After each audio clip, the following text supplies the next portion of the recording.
Hein?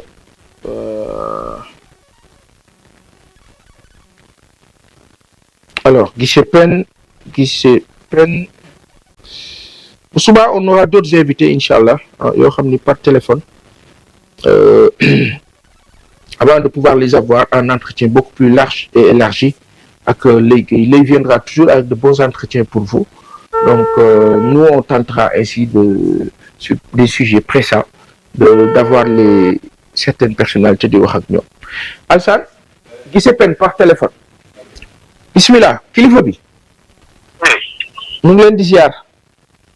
ñu ngi delloo ziar waay. Ba ay na ngi si jàmm. sant bu baax a baax a baax. ba dérangé wu ma rek ba perturbé ma. non. ñu ngi leen di ziar bu baax a baax wala yaa ngi place ba bureau ba. non yëgguma je serai là-bas dans 30 minutes. incha allah amaana du ñàkk xam naa ni guddi na waaye on verra comme on dit on verra.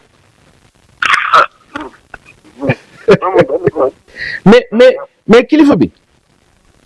bala noo sori bala ñuy dugg parce que ku wax Guichet Pen man bala may wax dara j'ai envie de dire au ministre de la République qui s'occupe des arts et culture monsieur Ba Amadou quelqu'un de très conciliant et intelligent machallah bu dee Amadou yaa ngi ñuy seetaan kii nuy waxal bu fekkee nekkagu leen en contact nekk leen en contact gaaw on sait que y a des conseillers très proches du président du premier ministre du ministre mais il y a de bonnes gens yoo xam ni boo leen nomewul sax nga am leen ci sa shadow cabinet di waxtaan ak ñoom njëriñ la Guichet Pen nii ci la bokk ku wax Guichet Pen wax art wax culture boole leen ko dafa am ñu bëri ñoo xam ne dañoo nekk ci réew mi am solo lool nekk des gens qui ont du vécu am expérience am expertise képp koo xam ne ngay defar réew mi boo ñëwee seqal ak ñoom jàmm boole leen ci mbir mi même bu ñu liggéeyul directement léegi de temps en temps les croiser di waxtaan ak ñoom plus la c'est toujours un plus du nekk mukk négation loolu je tenais à le dire du hommage du témoignage du dara dëgg la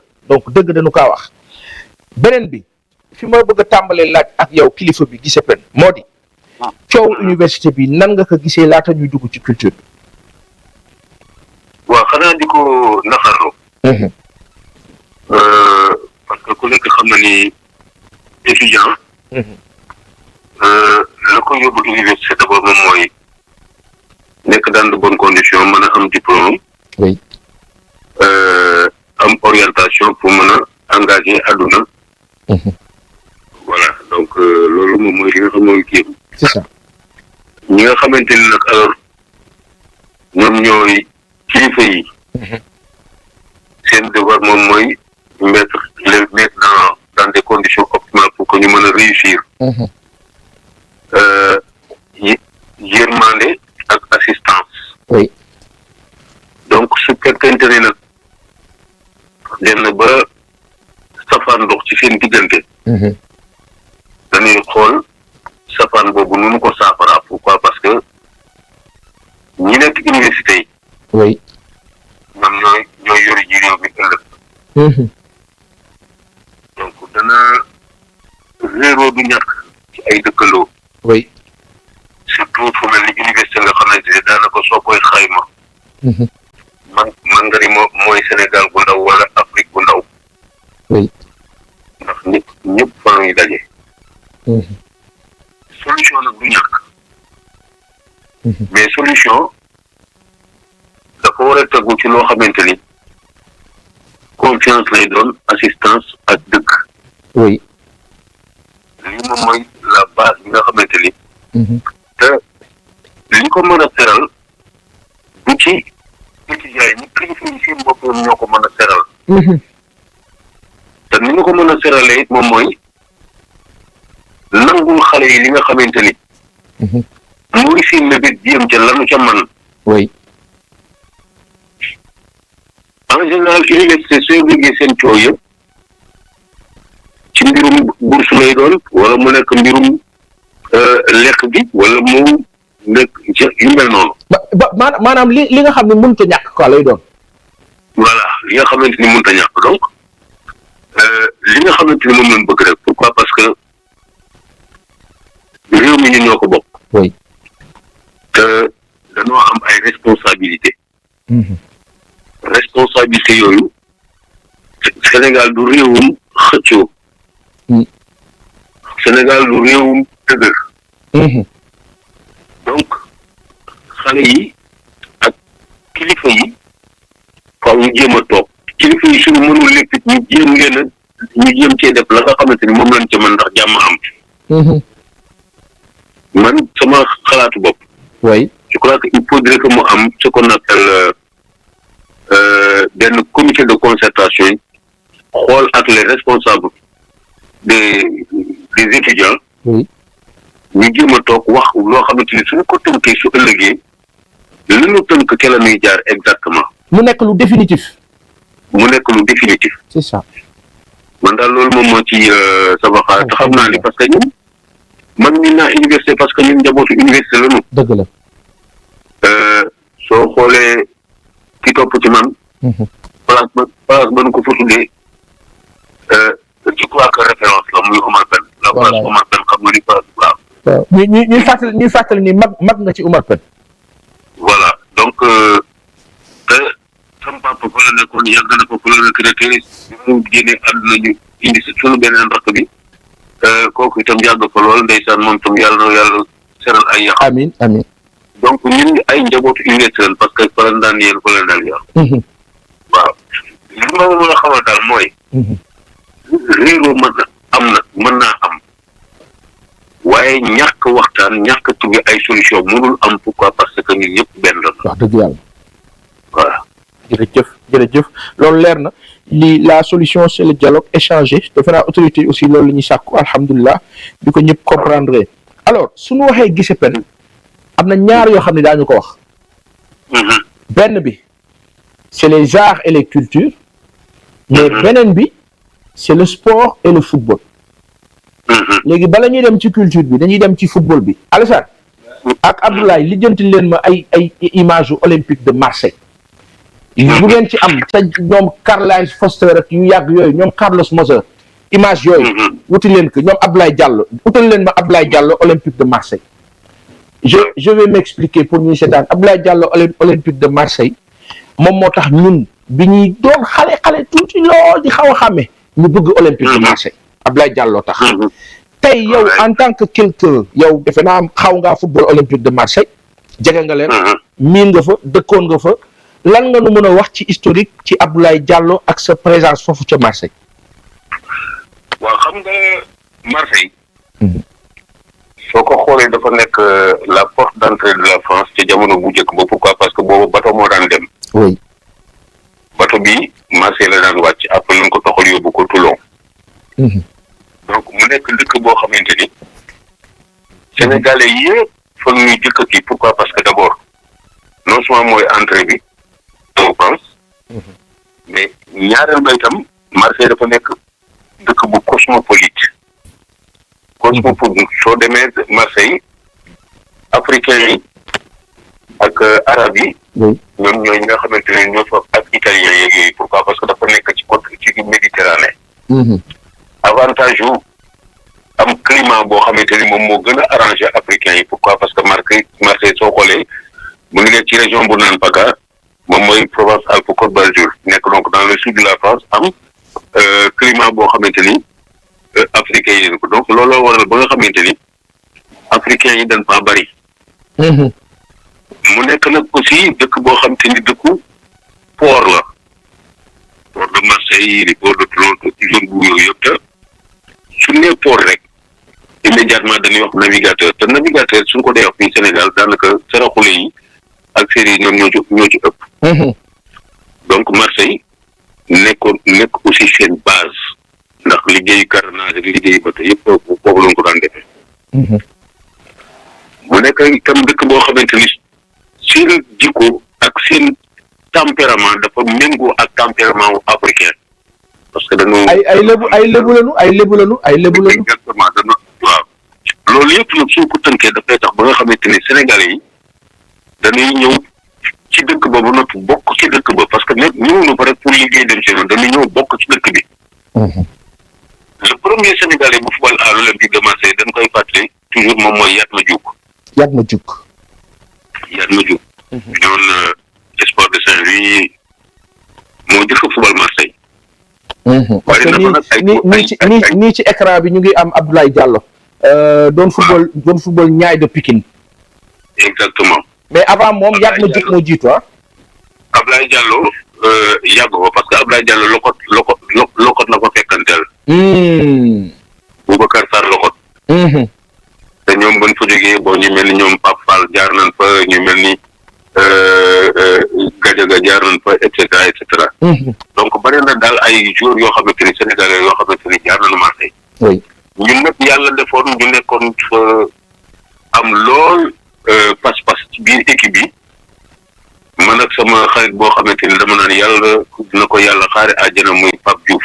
ndeysaan Pape waaw ndeysaan. booba Pape Diouf. ki ñu am baal ma ki ñu am ci écran bi nii defe naa mooy Yatma Diouf ah. Yatma Diouf waaw. moo nekk nii ci écran bi ndeysaan. exactement. et Pape Diouf nag ba nu fay nekk boobu jeune étudiant la woon ba jeune reporter la woon. pigiste sax laay wax ci benn journal bu ñuy wax La Marseillaise. oui. ci La Marseillaise boobu nag ñoo daan ànd maag moom fu nekk di ànd ak OM di dem ci dëkk yi et cetera. ma koy jàppale ci photo yi muy bind article yi et cetera ñuy gëm rek. lu nekk daj nañ ko. ndeysaan. Pape Diouf moomu dem na ba nekk président olympique de Marseille. wallaay. ça veut dire que l'OM dafa attaché wu déjà ci Sénégalais yi. mu nekk équipe boo xam ne nag man ni ma mel ci équipe nationale Sénégal noonu laa mel ci OM. man ak yow ñoo ko bokk de.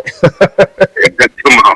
wallaay. donc daal moom moo jëkk nekk équipe bu sénégalais yi avant arrivé wu Qatar yi nga xamante ni alors dañu indi beaucoup de moyens économiquement ci équipe bi pourquoi parce que il fallait aussi donner au championnat de France parce que dañoo yàgg a wax ni championnat de France championnat la boo xamante ni dafa am ay limitam parce que su génnee rek dafay am problème. et donc man may saluer l'arrivée des investisseurs qataris yi nga xamante ni ñëw nañu déjà relevé Paris Saint-Germain.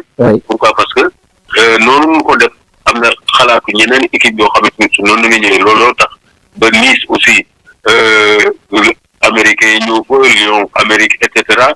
donc ba OM ci boppam parce que dafa am lu am importance. donc daal man ak ñoom Ablaye Diallo fa la ma fekk. parce que boobu fekk na man ak Lokot ñoo ko nekk ndawoon. bon Lokot nekk vraiment une star. gagné fa lu nekk.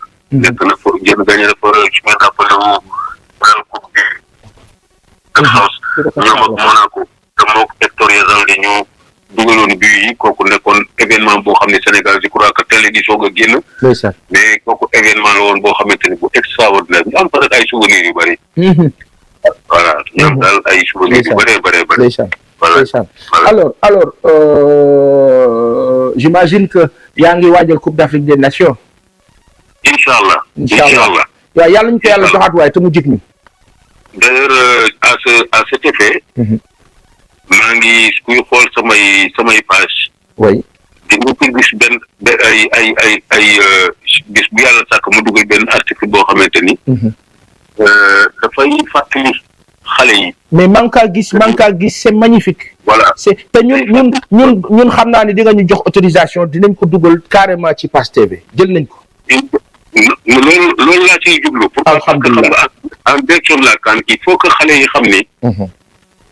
li ñu fi fekk dafa am ay mag yoo xamante ni ñoom ñoo ko suuxat ba tey ñu mën koo góob. il faut que ñu xam ne ay repères il faut que ñu am ay repères. repères yooyu nag il faut que ñu leen koy fàttali. oui. parce que Sénégal nekkoon na réew moo xamante ni ci football ci fii ci Afrique de l'Ouest parce que. équipe bi si gënoon a fay. nga xoolee les Jeux de l'amitié. Sénégal dajewul fa ak benn équipe boo xamante ne mën nañ koo laam-laamee muy bi muy daje Cameroun le Cameroun de Mbappé Lépé. bi muy daje ak Tunisie bi muy daje ak France ba di ko dóor 2-0 voilà ba ca final ba. oui lépp ay te ñoom ñoo ko jëloon ñooy jëkk jël trophée Jeux de l'amitié c'était en 1963 déjà. et les années se sont suivies le Sénégal. dem na moment boo xam nag le football a été léthargique mais gannaaw ñun réew lañu boo xamante ni mën naa ni Sénégal c'est un petit pays peut-être géographiquement mais c'est une très grande nation. Oui. Voilà donc te lépp loo xamante ne rek alors nit ñaa ngi ci Sénégalais yi war nañ ci ak xarante gu mat sëkk. donc moo tax ma jël rubrique boobu di joxe nag repère xam ni incha allah Sénégal yëpp comme ni nga wax rek maa ngi ko wuti ndam léegi loolu yëpp baax na waaye nanu dolli ñaan yi. xam ni xale yi danoo bàyyi lépp pour ñëw fii. dëgg la. lu ci bare maillot national moo leen xamaleeg seen réew d'origine. donc loolu rek doy na ci njom. c'est ça. loolu rek doy na ci njom. macha allah macha allah ay réew yoo xamante ne am nañu seen i gone bitim réew nanguwuñu faa dem. fii nag Sénégal tout Sénégalais est fier de porter le maillot national ñoom ñëpp loolu mooy nekk seen xalaat quel que soit seen statut de star. exact. donc daal suñu mànkoo nag su xol yëpp àndee. ñu indi ndam li. dëgg la moo tax ñii nekk ci bopp réew mi ak coow yu sew yi ñuy dégg diggante le président de la République et le premier ministre ñoom nag ñi nekk ci bopp bi nag ñu war a nag xoolaat seen bopp nag ca kaw a kaw am loo xam ne noonu la ñuy doxalee peuple mën a suivre. non xam nga li ëpp solo ci àdduna. moom mooy esprit républicain. parce que xam nga président de la République parti falu ko mbootaay falu ko réew mi ko fal. réew moomu nag ku leen jox cër di nga bàyyi xel ci ñooñu. président de la République ak képp ku mënti àndal lu mu yàgg daf fi jóge kon am naa yaakaar ni ku ci nekk rek am nga xarante ak sañ-sañu ni bés bu ma fii jógee naa fi bàyyi loo xamante ni aw way lay doon. waaye yore réew ba noppi di si xalaat safaan. dëgg la. réew nag faaw mu am waaye fu réew amit faaw waxtaan tax am. ndegam Hitler moo wéer ay ngànnaayam. wallaay. ñëpp a war a wéer seen ngànnaay. wallaay. mooy li may wax ci man sama àdduna li ma ci xam mooy problème faaw muy am parce que su problème amul sax nit duñu xam fu mu féete. mais fu problème amee aussi nañu am capacité de dépassement jéem a xool li nga xamante ni moo indi problème bi ñu indi solution ndax ñun ñëpp ñoo bokk fu ñu jëm. su ne ñun ñëpp la neexal su naqaree ñun ñëpp la naqaree. c'est ça. donc man je crois que il faut que ñi nekk ci diggante bi. parce que ñi dem ba tuddante ay doom. waaw. dem ba tuddante ay doom àndandoo ci naqar métti ñu ëpp leen ñu àndandoo génn ba fii am naa yaakaar ni partagé nañu loo xamante ni du ay détails moom moo leen mën a séparer. exactement. voilà donc. yàlla na ci yàlla doon def sutura. amiin yaa rabbi. alors quand on parle de Guiché Pène il y a les arts et les cultures. jamono bi ñu ngi wax ñaari déjà ci wàllu information culturelle am na ci yu bëri yoo xam ni mën nga ñu ko jox mais bu ma jàppee benn bi on a profité pour féliciter kilifa bi di Youssou Ndour ci li nga xam ni dikk na ci album bële di éclairer le monde par rapport au Grammy bi nga xam ni boole nañ ko ci ñu war a nominé en tout cas susceptible de le remporter encore ak ñi nga xam ni li nga xam ni moo di le prix SACEM donc yooyu yëpp defe naa mën nga ñu wax li ci nekk wax ñu également toute l'actualité culturelle fan la toll jamono ji.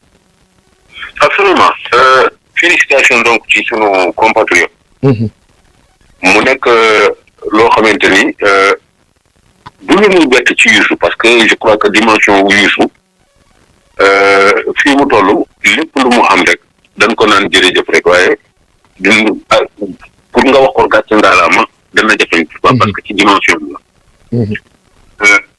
xam nga ay mel ni ay Grammy Awards ay disque d'or et cetera du caaginu problème de contenu mais problème de performance du contenu la. Et que quand on parle de la performance du contenu c'est déjà de la qualité du produit ce n'est pas simplement le contenu. Donc c'est extrêmement important ñu bàyyi ci xel su ñu nee par exemple disque d'or du mérite wala dara problème de vente la. am nga par exemple su en France kat il faut 300 000 exemplaires de single pour avoir un disque d'or wala ñu la 200 000 vente de 200 000 albums. Oui. Mais pour nga jaay loolu c'est pas donné à n'importe qui. Grammy Awards kooku ce sont les majors ci boppam ñi nga xamante ni ñoo manque le gouvernement de la musique. Exact. ñoom ñu toog waxtaan daal di génne daal di boom ñii la ñu tànn pour ñu jéem a dem xool ba xam kan mooy nekk Grammy bi. indi nag seen i critères teg critères yooyu suñu ko xasee ba teg pour nga gagné ko c'est parce que vraiment tu es allé au-delà de la performance. Donc c'est extrêmement important te Sénégal mooy li mu la wax ñu gën a néew daanaka presque ay artistes sur le plan au devant de la scène. Oui. mais amul benn trophée boo xamante ni benn ndam loo xamante ni artiste sénégalais iliwu ko fii ci Sénégal. bi Doudou Ndiaye Rose bi muy tëgg bii centenaire de la Révolution française. Oui. Et que tout le monde entier gis ces percussions ñu xool daal ni Sénégal rien que ce nom de Sénégal je crois que réellement bi mu jox réew mi. kenn mën koo xam. wallaay. bi Youssou Ndour. devant François Mitterrand ak Touré Kunda. waaw bi Youssou Ndour di ubbi coupe du monde 98.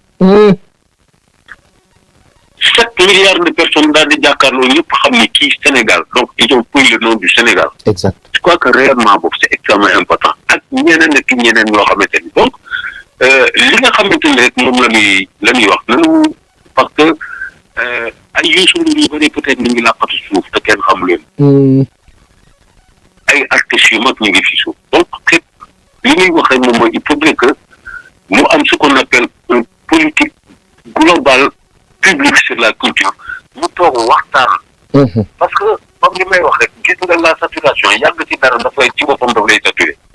Aujourd'hui la culture a besoin de nouvelles têtes de nouvelles idées de nouvelles visions et cetera. Et que du ñi nga xamante ni ñu ngi fi pendant 30 ans 40 ans yokkuñu dara ci li nga xamante ni alors moom mooy li fi nekk donc il faut dire que mu am ñeneen ñoo xamante ni noonu pour mën a yokku parce que le Sénégal culture am na doole trop. Oui. Voilà culture am na doole trop donc daal il faut que moo am daal ce qu'on appelle waxtaan ministre bi décliner carrément benn produit boo xamante ni alors dafay am un contenu prospective boo xamante ni pour le devenir de la musique sénégalaise parce que li ko gàllankoor bari na. Nous avons un problème de mobilité, nous avons un problème de diffusion, nous avons un problème de bande, nous avons un problème d'espace. Les infrastructures aujourd'hui, il faut il faut que nous portions affaire de la formation, etc. C'est des choses yoo xamante ni je crois que suñu ko waxtaanee avec le temps nga xam ne ndar xëy rek benn des sorties. Avec le temps je crois que dinañu mën a génn nag ay yeneen i Youssou Ndour ay yeneen i Ismaël Lô ay yeneen i Baaba Maal parce qu'il y en a plein. Il y en a plein aussi. Macha allah kilifa bi kontaan nañu. jërëjëf mon frère. kontaan nañu yàlla na yàlla yokk on aura l'occasion de faire de grandes choses incha allah. soobee yàlla daañu ko organiser incha allah. de toute façon daal maa ngi lay remercier yow tam. gis parce que xam naa la gis naa tout ce que tu fais pour la presse et pour la culture. Voilà ñoo ko bokk mooy xam boobu jeune journaliste nga. wallaay.